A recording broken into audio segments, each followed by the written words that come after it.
Hello guys, তোমরা সবাই ভালো আছো তো? আজকে আমি পরবর্তী এপিসোড নিয়ে তোমাদের কাছে চলে এসেছি। আজ তোমাদের কাছে বলবো রুদ্রাক্ষ নিয়ে কিছু কথা। তোমাদের আগেই বলেছি যে আমি তোমাদের কাছে একমুখী দুমুখী রুদ্রাক্ষ এগুলো তোমাদের কাছে আলোচনা বলবো কেমন? তাহলে আজকে তোমাদের কাছে একমুখী রুদ্রাক্ষটাই বলবো। যাই হোক, তাহলে চলো শুরু করা যাক। শুরু করার আগে লতার ডায়েরি চ্যানেলে যে সমস্ত বন্ধুরা আছো তাদের সবাইকে জানাই স্বাগত। নতুন যে সমস্ত বন্ধুরা যুক্ত হয়েছো তাদেরকেও জানাই স্বাগত।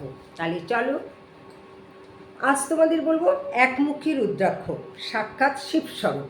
তোমরা তো জানো রুদ্রাক্ষ শিবেরই সব, সেই জন্য তাই বলা হয়েছে সাক্ষাৎ শিবস্বরূপ। যদিও রুদ্রাক্ষকে শিবের প্রতিরূপ বলা হয়, এটি তার প্রিয় অলঙ্কার এবং শক্তির আধার স্বরূপ।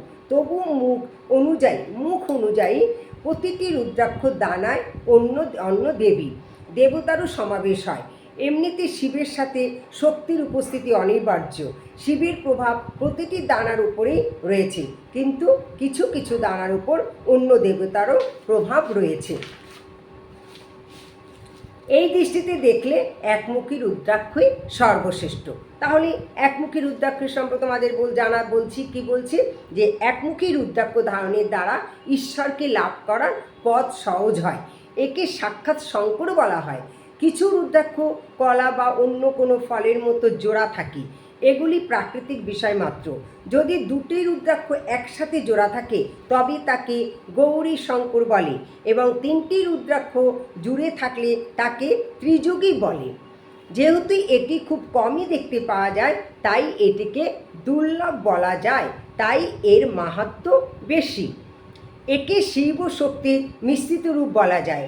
যে ব্যক্তি একমুখী রুদ্রাক্ষ জোগাড় করতে পারে না তার ক্ষেত্রে এটি উত্তম বলে বলা যায়। ঘরে, পূজাস্থলে, বাক্সে সিন্ধুকে মঙ্গল কামনা করে কোনো কার্যসিদ্ধির জন্য এটি রাখলে শুভ ফল পাওয়া যায়। এইসব রুদ্রাক্ষকে শিবলিঙ্গে স্পর্শ করিয়ে ধারণ করা উচিত। ধারণ করার সময় ওং নমঃ শিবায় মন্ত্র জপ করে পবিত্র স্থানে বসে ধারণ করা উচিত।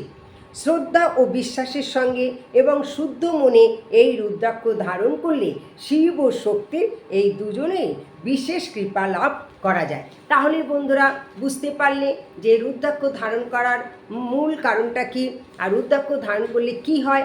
একমুখী রুদ্রাক্ষটা ভীষণ উপকারী এবং এটা দুর্লভ, কারণ এটা পাওয়া খুব সম্ভবপর নয়। এটা পেতে পাওয়াটা এতটাই দুষ্কর। আর যদি এটা পাওয়া যায় তাহলে তার জন্য কি করতে হবে সেটা তোমাদেরকে বললাম।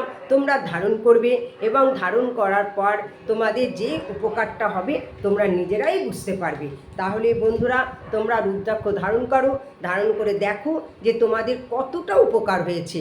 তাহলে আজ আসি, পরবর্তী ভিডিওতে তোমাদের সাথে আবার দেখা হবে। তোমাদের যদি আমার এই কথাগুলো বলা ভালো লাগে, তোমাদের উপকারে আসে, তাহলে তোমরা লাইক করবে, কমেন্ট করবে, শেয়ার করবে, আর লতার ডায়েরি চ্যানেলটা ভালো লাগলে সাবস্ক্রাইব করে। আজ আসি, পরবর্তী ভিডিওতে আবার তোমাদের সাথে দেখা হবে। Tata, by.